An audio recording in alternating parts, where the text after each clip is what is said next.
BCom द्वितीय वर्ष के विद्यार्थियों का बिजनेस कम्युनिकेशन एंड मैनेजमेंट की क्लास में स्वागत है। मैं डॉक्टर ललिता परिहार आज आपको प्रभावी संचार के विषय में पढ़ाऊंगी। प्रभावी संचार क्या होता है?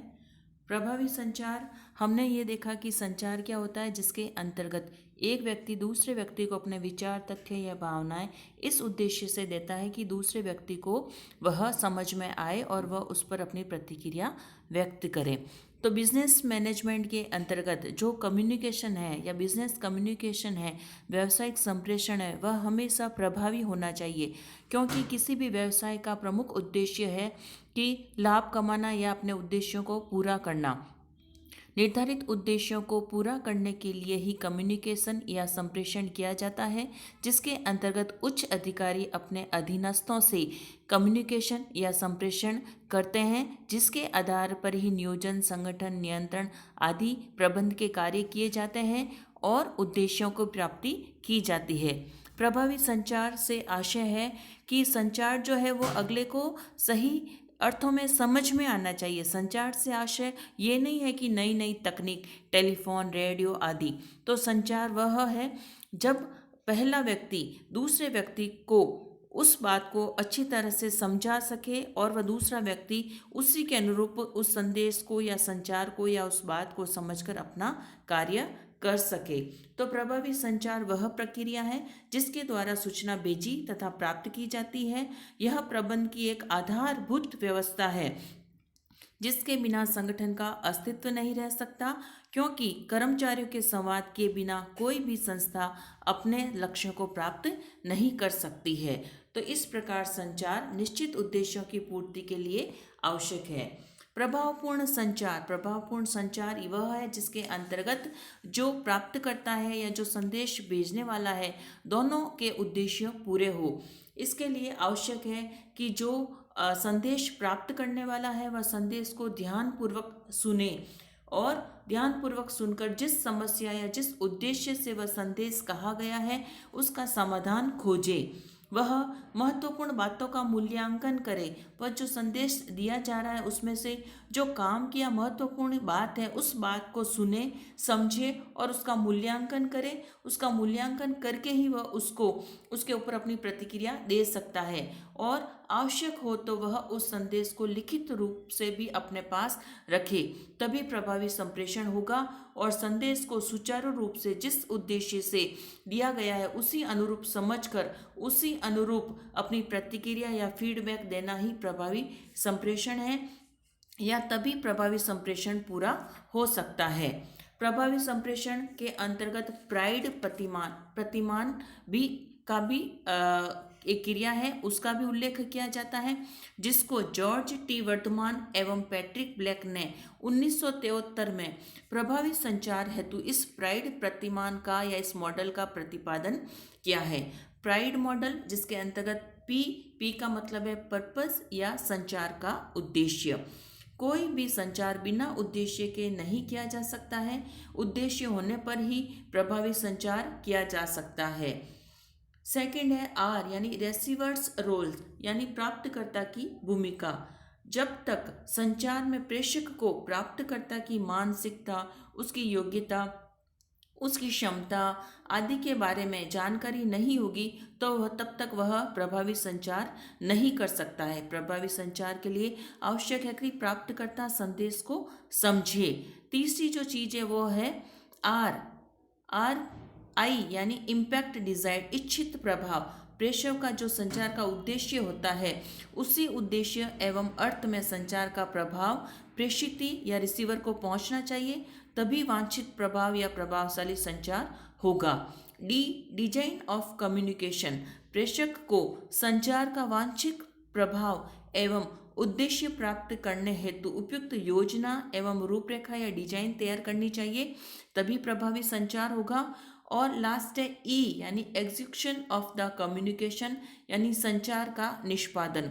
प्रेषक ने जो रूपरेखा या जो योजना या डिजाइन तैयार की है उसके अनुरूप सही समय पर उस संचार योजना का वास्तविक एवं सफल क्रियान्वयन करना चाहिए। इसी प्रतिमान या इसी मॉडल को ध्यान में रखकर प्रभावपूर्ण संचार किया जा सकता है। प्रभावपूर्ण संचार के द्वारा ही संगठन कार्य करता है।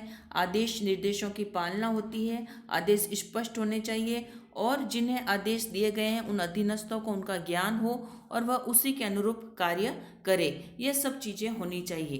प्रभावी संचारण के लिए आवश्यक है कि प्रभावी संचारण स्पष्ट हो, संक्षिप्त व पूर्ण रूप से कहा गया हो। जब तक संदेश लिखित में हो या वह सुंदर व सच हो, टाइप किया होना चाहिए। इस प्रकार का संदेश हो जिसमें कम शब्द हो, तथ्य की दृष्टि से उसमें सभी बातों का समावेश होना चाहिए। इस प्रकार से विचारों की स्पष्टता के आधार पर ही संदेश दिया जाना चाहिए। जो संदेश है वह स्पष्ट के साथ साथ उपयुक्त उसमें सोपान श्रृंखला का भी प्रयोग किया जाना चाहिए। उच्च प्रबंध द्वारा मध्य प्रबंध या निम्न प्रबंध जिस किसी को भी संदेश दिया जा रहा है उसी व्यक्ति तक वह संदेश पहुंचना चाहिए, निर्बाध रूप से पहुंचना चाहिए, जिसमें जो सोपानिक श्रृंखला है उसका भी सही प्रयोग किया जाना चाहिए। संदेश निर्बाध एवं निरंतर गति से दिए जाने चाहिए। ऐसा संदेश नहीं दिया जाना चाहिए जो कि आधा अधूरा समझ में आए। प्रबंधक को अपने अधीनस्थों को निरंतर संदेशवहन या संप्रेषण करना जरूरी है, तभी समन्वय और सहयोग की भावना बढ़ती है।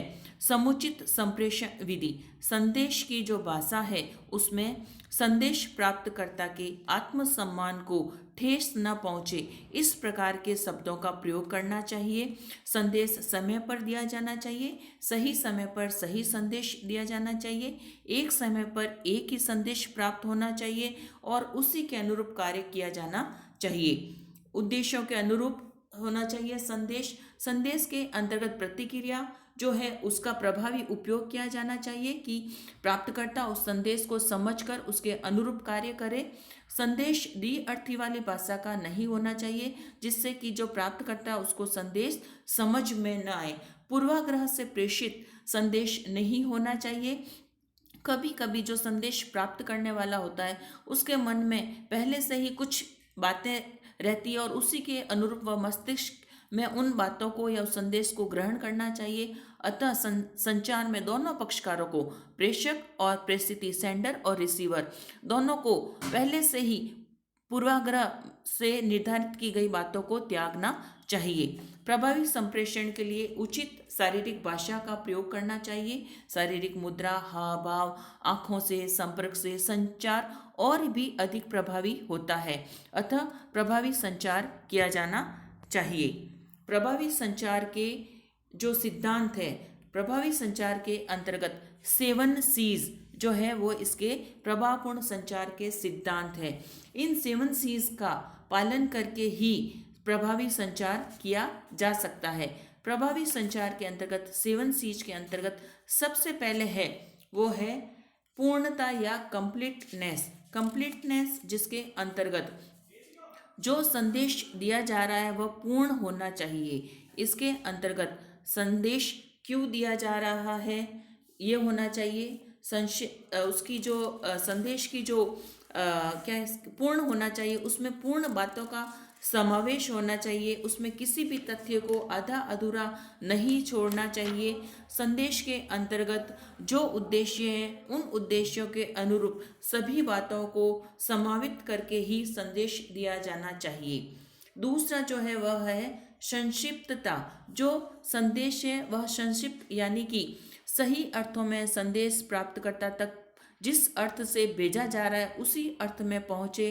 यह शब्दों का उचित प्रयोग करके ही हो सकता है और अनावश्यक शब्दों का प्रयोग नहीं किया जाना चाहिए। जैसे आई हैव फॉलोड में फॉलोड अध्ययन के बाद समझ में आया या समझ गया। इस प्रकार जब संदेश प्राप्तकर्ता संदेश की व्याख्या करता है तो संदेश में प्रयुक्त संकेत, चित्र तथा शब्दों का अर्थ उसे पूर्णतः पता होना चाहिए और संदेश प्राप्तकर्ता को प्राप्त किए गए संदेश का अनुवाद करते समय भ्रम उत्पन्न नहीं होना चाहिए। व्यवसाय के अंतर्गत संदेश सही रूप में ही दिए जाने चाहिए, तभी सही अर्थ में उनको समझा जा सकता है। तीसरी जो चीज़ है वह है विचारणीयता, कंसीडरेशन।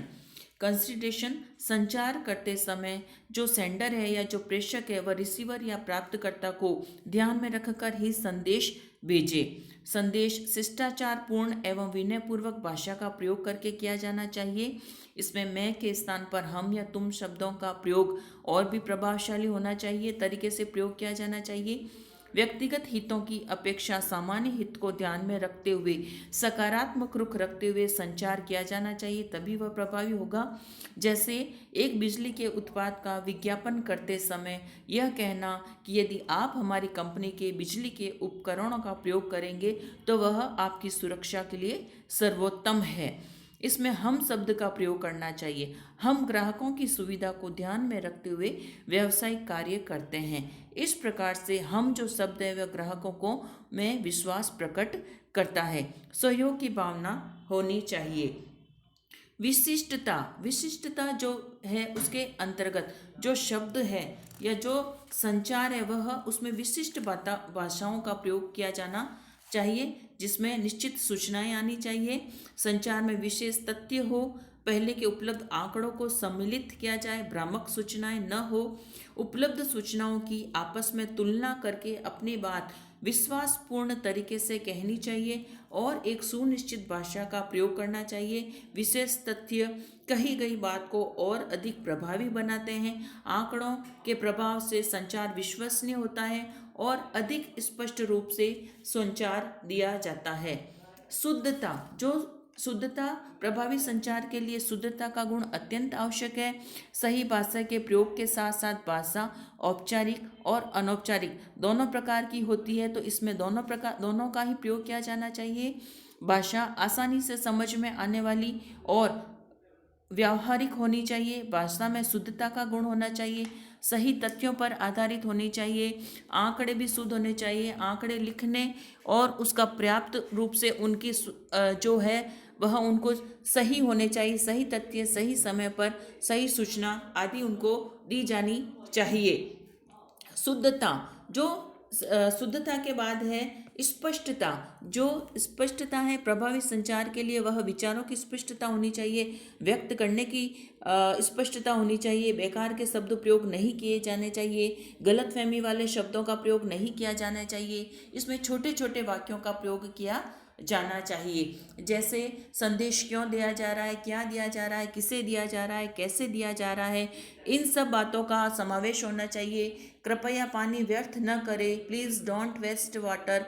इस प्रकार सार्वजनिक स्थानों पर भी लिखा होता है। धूम्रपान न करें, ऐसा भी होता है।